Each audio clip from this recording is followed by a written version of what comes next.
For the past weeks, we have received many questions via Instagram and YouTube, and this is why in this episode, we would like to answer the most frequently asked questions. As well, we will try to answer them as much as detailed as we can. When is the best season for visiting Turkey? Basically, everything depends on your taste, but in my personal opinion, the best time will range between April to late May, and also from late September to the beginning of November. This way, the weather is very nice and also the prices are more affordable than during the summer. As well, we do not recommend coming to Turkey during the big holidays for Turkish citizens. This includes the last days for the Ramadan and also for the sacrifice season, because during these holidays, usually the locals, they tend to go to some other touristic sites to celebrate with their families, and the places are very crowded. As well, the airfare tickets within the city will dramatically increase, and also the accommodation. Is Turkey safe? Yes, in general, Turkey is a very safe country to travel to. If you're coming with a family, with friends, or only as a solo traveler, also as a female, you don't have to worry about anything. Of course, as in any other country, we have to have those precautions just in case. If we're going out to have some drinks, we don't have to accept drinks from any strangers. And if you're going to any crowded place, we just need to be aware of our belongings, just in case for those pickpockets around the area. What are the best places to stay in Istanbul? Well, basically there are three main areas. The first one, I will recommend Sultanahmet. In this area, you will find the most touristic attractions because basically it's the historical peninsula. You can as well consider the nearby little districts in Sultanahmet, which are Çemberlitaş, Laleli, Gülhane, and also Sirkeci. Everything will be walking distance. The second one will be Taksim and the Galata Tower.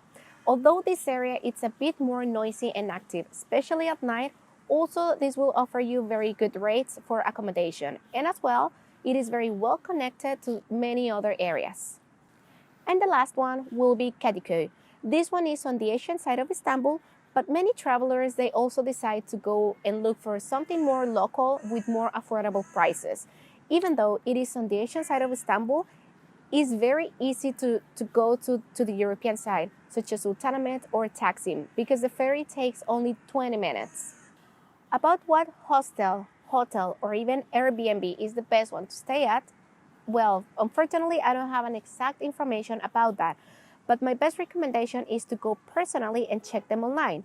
Why? Because everything depends on the budget that we have, and also depending on the season, the prices tend to increase or decrease. You can check online on these pages such as hotels.com, hotels.com, Expedia, Airbnb, and Booking.com. What is the best way of going to Cappadocia from Istanbul? Well, basically everything depends on the time you have for traveling in Turkey and also on your budget.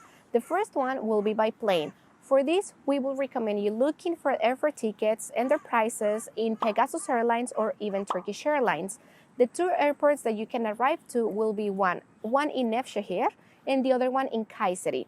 In Kayseri, you can get transfers, even you can get them from the hotels, and they will take you directly to Göreme.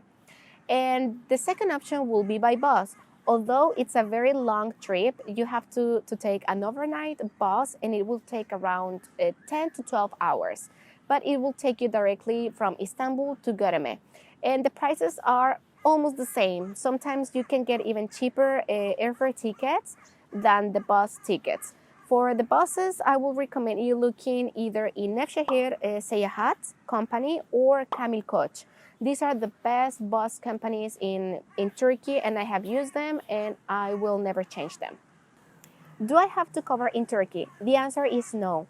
Remember that Turkey is a secular country, and therefore the women don't have to cover their bodies or hair unless we are visiting a mosque or any religious places.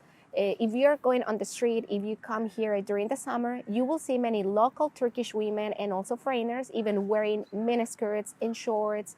So that way you don't have to worry.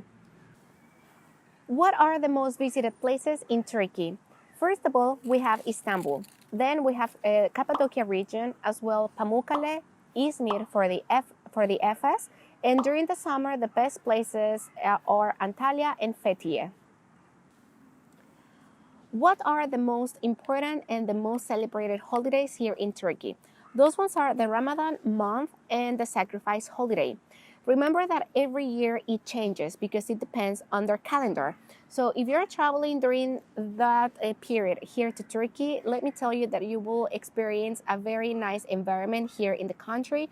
And if you're trying to get to know more about the Muslim culture, it's a great opportunity for that.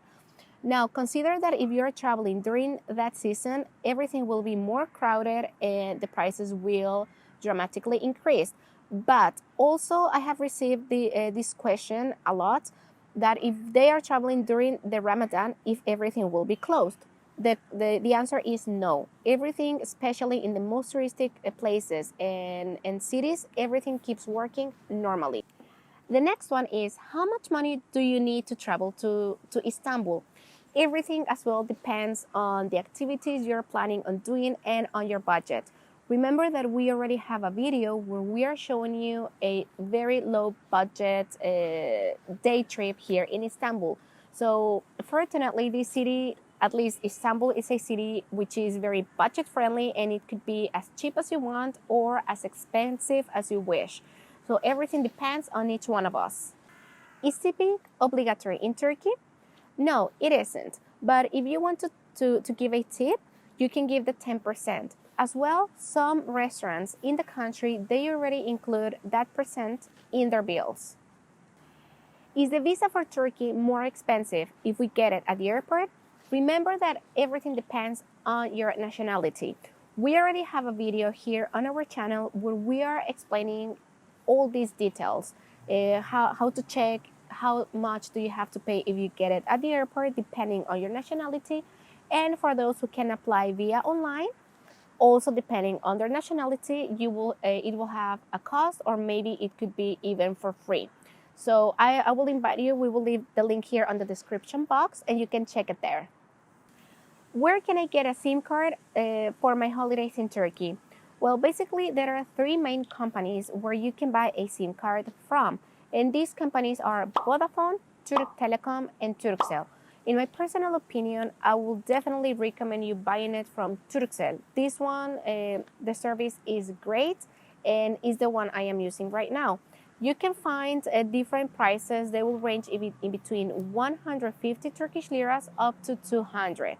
And everything depends on the gigabytes and your preferences. And you can find them inside the airport and also in the most touristic areas, such as Taksim and Sultanahmet. There are little locals or stands where you can go and activate them. Should I travel on my own or with a travel agency? Well, for this one, remember that also everything depends on our preferences. In my personal opinion, I will do it on my own. I love traveling on my own, organizing all my itinerary. That way also you will save a lot of money and you will be able to enjoy of each one of the places you are visiting on your own rhythm. You don't have to be rushing, or maybe sometimes you would like to change your plan and go somewhere else, and you can freely do it.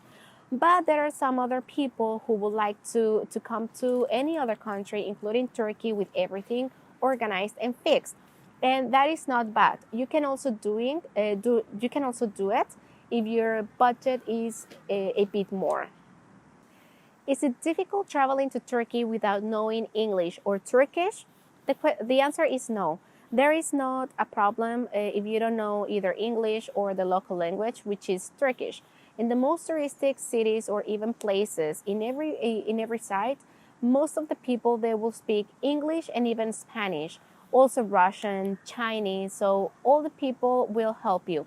Even though if you're going to the more local areas and if you cannot find someone who speaks English, they will try to help you and to understand with you. So you don't have to worry about that, about the language barrier. All the locals will try to help you somehow. These were the most frequently asked questions that we received from our followers through our social media. Don't forget that if you have some other question that we didn't cover in this video, you can write them here in comments below. Or you can also follow us on our Instagram, which we will put in somewhere here, and you can send us a direct message. Thanks a lot for watching our video. And if you would like to receive more tips and recommendations from locals about Istanbul, then don't forget to subscribe to our channel. See you next time. Bye-bye.